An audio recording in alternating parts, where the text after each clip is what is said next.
Welcome to the Ex Good Girl podcast, the place where people pleasers, perfectionists, and overgivers come to unlearn the good girl rules that you thought were making you good, but now you can see are actually just keeping you small.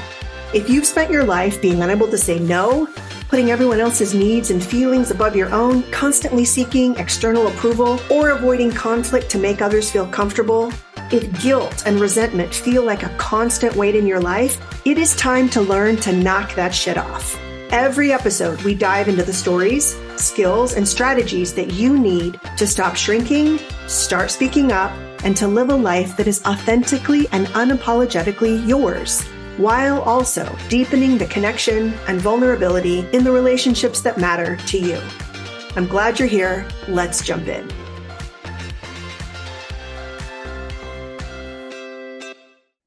Today's episode, getting back to my people-pleasing roots, because I want to give you a different lens to look through some of the people-pleasing behaviors I'm going to be calling micro people-pleasing. And most women, especially if you have been listening to this podcast, you know what the bigger people-pleasing looks like. You know, it's saying yes when you mean no, it's avoiding conflict, it's never asking for what you need, and it's keeping everybody happy. And yes, all of those are people-pleasing behaviors. And a lot of the people-pleasing doesn't actually happen in those big moments. A lot of it happens in moments that are so small that we stop noticing them. It's the way that we are adjusting what we do, what we say, how we look, how we present by like 3 to 7% of what we would actually do if nobody cared. It's softening your opinion. It's apologizing before you've done anything wrong. It's offering the solution to a problem that nobody asked you to solve. And these are sometimes small, sometimes tiny. They are very automatic, sometimes invisible. And because they're so small, they rarely feel like, or they might not get the same attention that big people-pleasing normally does. But I want to call your attention to them today, because when you start looking for these and you realize how many of them are happening every single day, it really adds up, and it adds up in a way that really matters. Before we go any further, I want you to do a little math with me, because this is the math that I do with women when I'm talking to them about coaching or in my group coaching programs.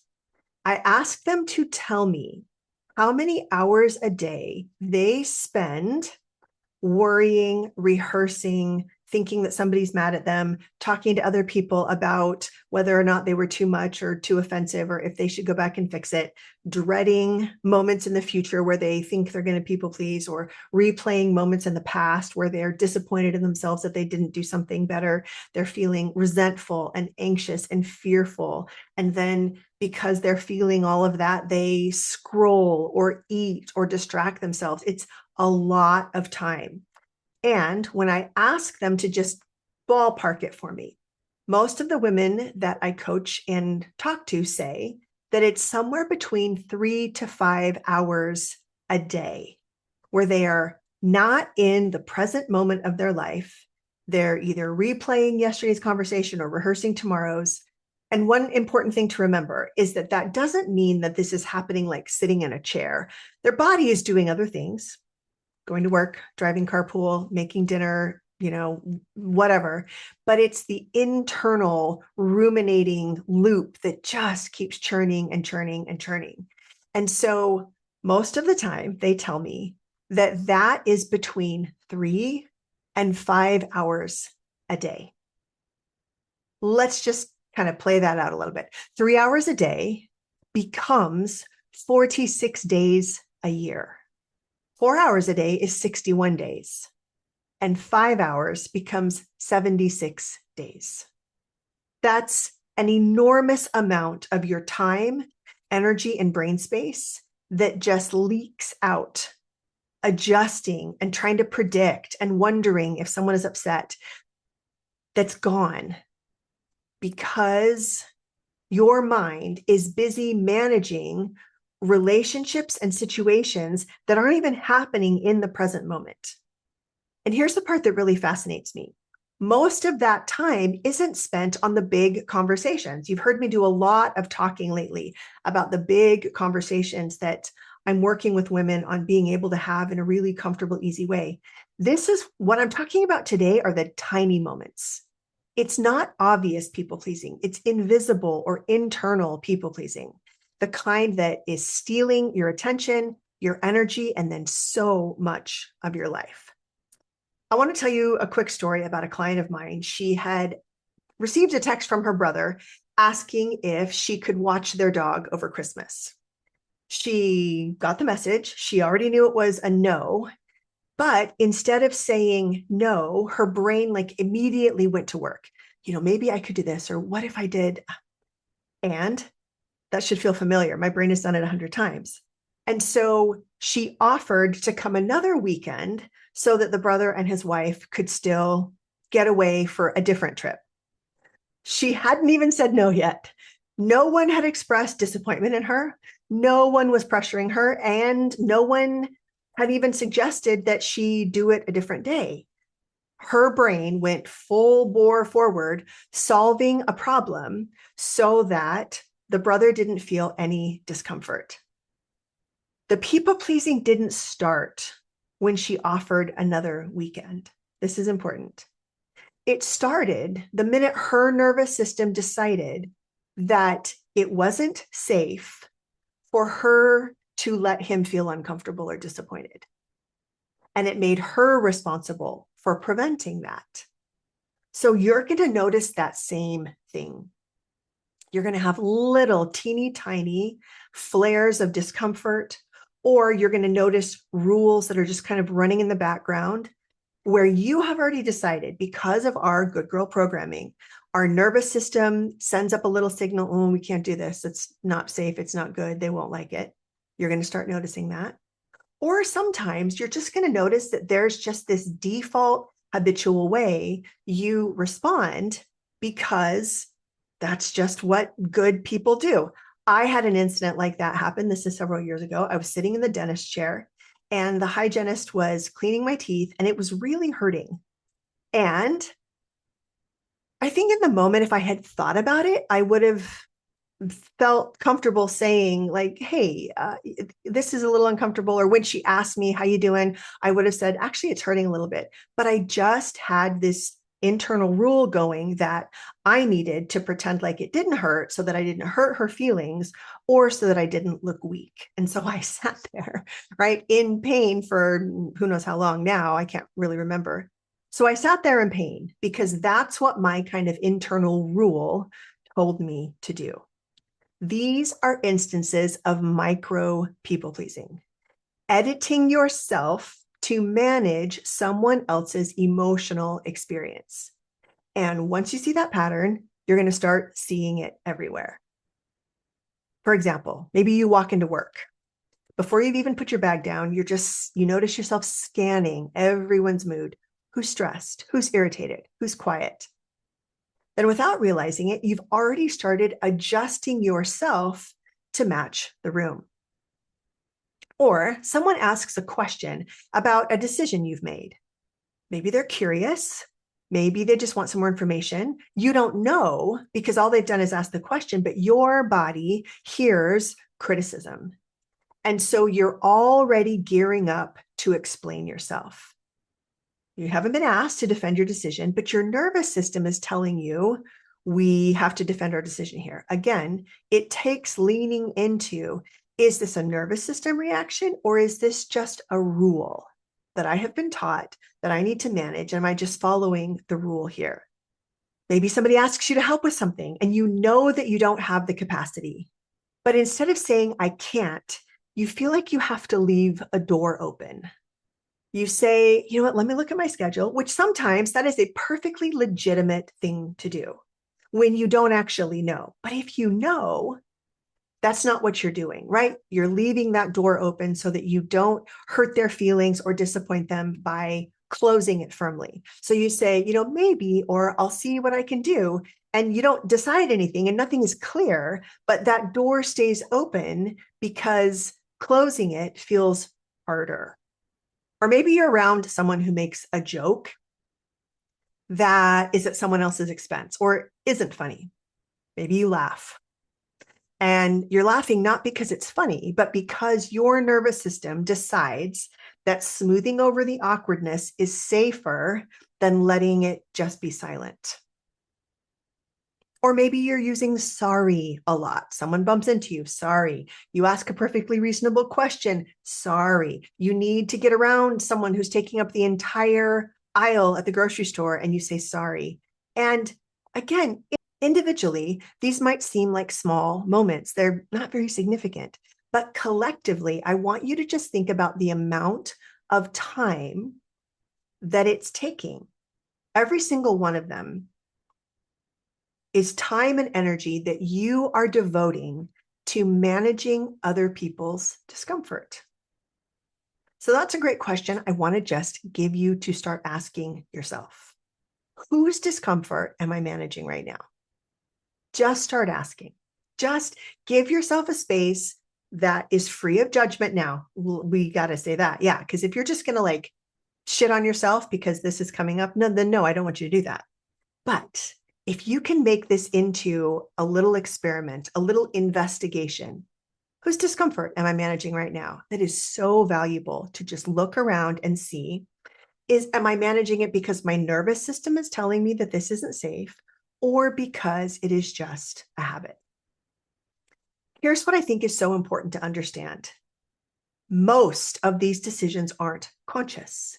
You didn't sit down and decide to explain yourself or apologize or soften your opinion or solve someone else's disappointment. Your nervous system made that decision in milliseconds. It detected possible danger, possible discomfort. Somebody could be mad. Somebody could be disappointed. Somebody might think you're selfish. Somebody might misunderstand you. So before your conscious mind even catches up, you're editing. And that's what makes this work actually feel really frustrating sometimes, because consciously, I know women, and I have said this to myself, like I am a 45-year-old or now 52-year-old woman. Why am I doing this? I shouldn't do this. It's okay to say no. I know I'm allowed to take up space. And of course you do. Knowledge and logic aren't the problem. It's the fact that your nervous system protection gets in there faster than your thinking brain can intervene. I want to make an important distinction. Accommodating people you love isn't unhealthy, right? Healthy relationships require flexibility. Sometimes you move things around. Sometimes you help when you don't really have time or energy to help. And sometimes you inconvenience yourself because somebody you care really needs you. And that isn't people pleasing. The question isn't whether or not you're adjusting. The question is, am I choosing it for reasons that I like, or did it get chosen by a fearful nervous system? Remember, on the outside, the behavior looks identical. It's only by looking at our internal experience can we really know the difference. On the one hand, if it's really from a place of calm and groundedness, then it feels like I want to do this. If it's from a place of nervous system fear, it will feel more like if I don't do this, something bad will happen between us, or something bad will happen to the relationship. One behavior where we accommodate and we give ourselves freely, that creates connection. And this other kind of pure nervous system reaction where we are afraid, that actually erodes relationships with ourselves and eventually with the other people as well, because we end up feeling resentful and lonely after the fact. And so it is really ironic that in a lot of the ways that we are trying to protect the relationships with these little micro adjustments ends up undermining them. Okay, so I want to give you a little self-assessment. Inside my group coaching program, we call this shitty bingo, because I'm just going to give you some examples and I want you to just keep track. And if you get a blackout, it just means you're normal. So I don't want you to ask yourself, Am I people pleasing, or do I do this? I want you to ask yourself instead, how many of these just feel automatic? Okay, here we go. Do you start explaining your decisions before anyone has questioned them? Do you leave invitations open because saying a clean no feels too harsh or too mean? Do you offer solutions when someone is disappointed, even though they never asked you to? Do you scan the room when you walk in and immediately start adjusting yourself? Do you say sorry when someone bumps into you? Do you stay quiet when something hurts because you don't want to inconvenience or make the other person feel bad? Do you soften your opinions with phrases like, this might be a stupid idea, or I could be wrong, even before you've said what you think? Do you change your restaurant order because everyone else is getting something different? Do you check your phone after sending a text and then start rewriting the conversation in your head? Or feel responsible for finding a way for everyone to leave the interaction feeling okay? Do you research something for 30 minutes before asking a simple question because you don't want to bother them? Do you rehearse or rewrite a text message 5 different ways before you actually send it? Do you wait until you are 100% sure that you are right about something before speaking up? Do you offer to do extra work because somebody else just looks stressed? Do you pretend that you're flexible when you actually do have a preference and you actually do have limitations, but you're going to work on redoing those behind the scenes so that you can accommodate this person in front of you? Do you leave a conversation wondering if you've talked too much? These behaviors might not look related. They're happening in different places, at the dentist, over text, at work, or at dinner, but they're all running on the same nervous system programming, which is, if I can manage everyone else's emotional experience, I will stay safe. That really matters. And it's something that we can work on together. Because the goal isn't to become someone who never accommodates anyone. The goal is to stop automatically making yourself responsible for everyone else's emotional experience. And it starts in a place that is much simpler than you might think. It starts in the pause. The pause is a tiny moment that you take on purpose when you start seeing these patterns between the request or what you're seeing happen and your response. It's where you take a tiny beat in between the question that they're asking or the request that they're making and your explanation. This is a practicable skill to just pause for a second and notice, is this just a rule that I'm following? Do I feel unsafe here? Is this just a rule that I'm following, or do I actually feel a little bit of discomfort here? And can I calm that discomfort for myself? That pause is where self-trust begins. It's where you remind your nervous system that disappointment is actually survivable, that awkwardness is not the end of the world, that someone else's feelings can exist without becoming your responsibility. So that's the value of the pause. It gives you a moment in big people-pleasing scenarios and in these micro people-pleasing habits and reactions to have a different experience that costs you less time and energy. My free workshop, Speak Up, is happening every week. This is what we are practicing. We are practicing that pause until it becomes available to you in real conversations in real time. It's free. Come join me. You can come as many times as you'd like, because I want you to be able to have the pause, to know how to use it, and then to start using it in your own life. The link is in the show notes. I would love to have you there. Last thing, if this podcast has been helpful to you, I would really be grateful if you took a second to rate it and then share an episode with someone that can benefit. Thanks for being here. I'll see you next week. If this podcast has been useful to you, a 5-star rating wherever you listen means more than you know. And if you're ready to do this work for real, I want you to head over to sarahfisk.coach. You can sign up for my emails, download my free guide to having difficult conversations, or even book a call with me. You and me on Zoom talking about your specific situation so that you can see exactly how this work applies to your life and how I could help. I also want you to know that my group coaching program has a new name. It used to be called Stop People Pleasing, and it's now called Connected. Because stopping something is really only half the work. The other half is creating something, self-trust, relationships that are deeply satisfying, and a life that is authentically, unmistakably yours. If that sounds like what you're after, come find me at sarahfisk.coach.